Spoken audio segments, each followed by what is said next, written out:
Assalamualaikum warahmatullahi wabarakatuh. Perkenalkan, nama saya Dewi Putri Nafila dari program studi Tadris Bahasa Indonesia. Alhamdulillahirrabbilalamin, wassalatu wassalamu ala asrofil anbiya'i wal mursalin sayyidina Muhammadin wa ala alihi wa sahbihi ajmain, amma ba'du. Yang terhormat Pengasuh Pondok Pesantren Zainul Hasan Genggong, Kiai Haji Muhammad Hasan Mutawakkil Allah SHMM. Yang terhormat Rektor Universitas Islam Zainul Hasan Genggong, Bapak Dr. Abdul Aziz Wahab BAMAG. Yang terhormat Dekan Fakultas Tadris Umum Ibu Wahyu Lestari MPD. Yang terhormat Kaprodi Tadris Bahasa Indonesia Ibu Maufiratul Hamdiah MPD. Yang terhormat dosen pengampu mata kuliah apresiasi drama Bapak Ahmad Ilzamul Hikam MPD serta teman-teman yang saya hormati. Baik, di sini saya akan menjelaskan mengenai penggerak teater Indonesia. Yang pertama ada W.S. Rendra atau Willip Rordus Surendra Broto Rendra 1935 sampai 2009 adalah salah satu tokoh besar dalam sejarah teater dan sastra Indonesia. Dikenal sebagai burung merak karena gaya teaternya yang ekspresif dan penuh semangat. Rendra adalah penggerak utama dalam perkembangan teater modern Indonesia. Dia memadukan berbagai bentuk seni seperti musik, tari, dan puisi dalam pertunjukan teaternya. Selain teater, Rendra juga dikenal sebagai penyair dan dramawan. Dengan karya-karyanya yang banyak menyoroti ketidakadilan sosial, politik, dan kebebasan berekspresi. Yang kedua ada Arifin Chairin Nur. Arifin Chairin Nur adalah tokoh besar dalam dunia teater dan film Indonesia. Ia lahir di Cirebon, Jawa Barat dan dikenal sebagai sutradara, penulis skenario, serta dramawan. Karir teaternya dimulai pada tahun 1960-an, di mana ia berhasil menjadi salah satu tokoh penting dalam perkembangan teater modern Indonesia. Arifin juga aktif di dunia perfilman yang membuatnya diakui sebagai seniman serba bisa. Selain karya-karyanya yang kreatif, kontribusinya dalam memajukan seni teater dan film Indonesia sangat berpengaruh. Karya-karya Arifin Chairin Nur. A. Teater. Contohnya itu karya-karya Arifin Chairin Nur. A. Teater. Kapai-Kapai 1970, salah satu drama paling terkenal karya Arifin yang penuh dengan simbiolisme dan pesan mengenai keterasingan manusia dalam kehidupannya. Yang kedua, Madekur dan Tarkeni 1973, drama yang mengangkat problematika sosial dalam kehidupan rakyat jelata. Kemudian ada Sumur Tanpa Dasar, menggambarkan realitas politik dan spiritual melalui gaya teater absurd. Kemudian ada film. Yang pertama, Pengkhianatan G30S atau PKI 1984. Sebagai sutradara, Arifin mendapatkan tantangan besar untuk menggarap film ini yang mendokumentasikan peristiwa besar dalam sejarah Indonesia. Yang kedua ada Yang Muda Yang Bercinta 1977. Film ini menggambarkan dinamika kaum muda yang terjebak dalam konflik antara idealisme dan kenyataan hidup.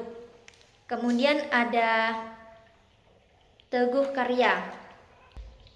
Teguh Karya adalah salah satu sineas legendaris Indonesia yang berjasa dalam membentuk dasar perfilman modern di tanah air.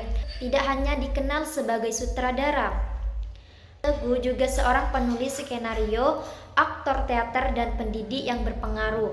Teguh Karya lahir dengan nama Liam Joan Hock pada 22 September 1937 di Pandeglang, Banten. Ia merupakan seorang keturunan Tionghoa yang tumbuh di lingkungan yang multikultural, yang nantinya akan mempengaruhi sudut pandangnya dalam berkarya. Ia kemudian mengubah namanya menjadi Teguh Karya sebagai bagian dari adaptasinya di dunia seni. Teguh memulai karirnya di dunia teater, belajar dari sosok-sosok besar seperti Usmar Ismail. Di awal karirnya, Teguh dikenal karena kepiawaiannya dalam menulis skenario dan menyutradarai pementasan teater. Sebelum kemudian memasuki dunia film pada awal 1970-an. Karya-karya Teguh Karya adalah salah satu sutradara yang dianggap membangkitkan perfilman Indonesia pada era 1970-an dan 1980-an. Ia dikenal karena karyanya yang kuat secara naratif dan artistik, serta memiliki kedalaman emosional. Beberapa karya filmnya yang paling terkenal antara lain A. Cinta Pertama 1973. Film ini adalah karya debutnya sebagai sutradara dan langsung meraih kesuksesan besar. Film ini memenangkan Piala Citra pada Festival Film Indonesia 1973 untuk kategori film terbaik. Kemudian ada Putu Wijaya. Putu Wijaya adalah salah satu sastrawan besar Indonesia yang juga dikenal sebagai sutradara teater dan seniman multitalenta. Karya-karyanya menunjukkan gaya penulisan yang khas dengan elemen eksperimentasi, absurditas, dan kompleksitas. Lahir pada 11 April 1944 di Tabanan, Bali. Putu telah menjadi figur penting dalam dunia sastra dan teater Indonesia. Ia dikenal sebagai penulis yang produktif, menghasilkan sebagai jenis karya mulai dari cerita pendek, novel, hingga naskah teater. Gaya penceritaannya yang unik membuatnya menonjol di antara sastrawan lain di Indonesia. Karyanya terus diapresiasi karena keberanian dan kedalaman temanya. Putu Wijaya telah memberikan kontribusi signifikan terhadap perkembangan sastra dan seni pertunjukan di Indonesia. Adapun karya Putu Wijaya dalam tokoh penggerak teater Indonesia, yakni sebagai berikut. Karya-karya Putu Wijaya.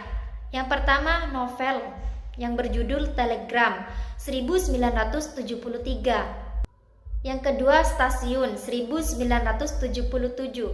Yang ketiga, Pabrik 1994. Novel-novelnya seringkali penuh dengan absurditas dan kesan surrealis yang mencerminkan kekacauan kehidupan modern. Yang kedua ada naskah drama. Putu juga dikenal sebagai penulis drama yang produktif. Salah satu naskah dramanya yang terkenal adalah Dora 1975 yang juga dipentaskan di luar negeri. Mungkin hanya itu saja yang bisa saya sampaikan, kurang lebihnya mohon maaf. Wassalamualaikum warahmatullahi wabarakatuh.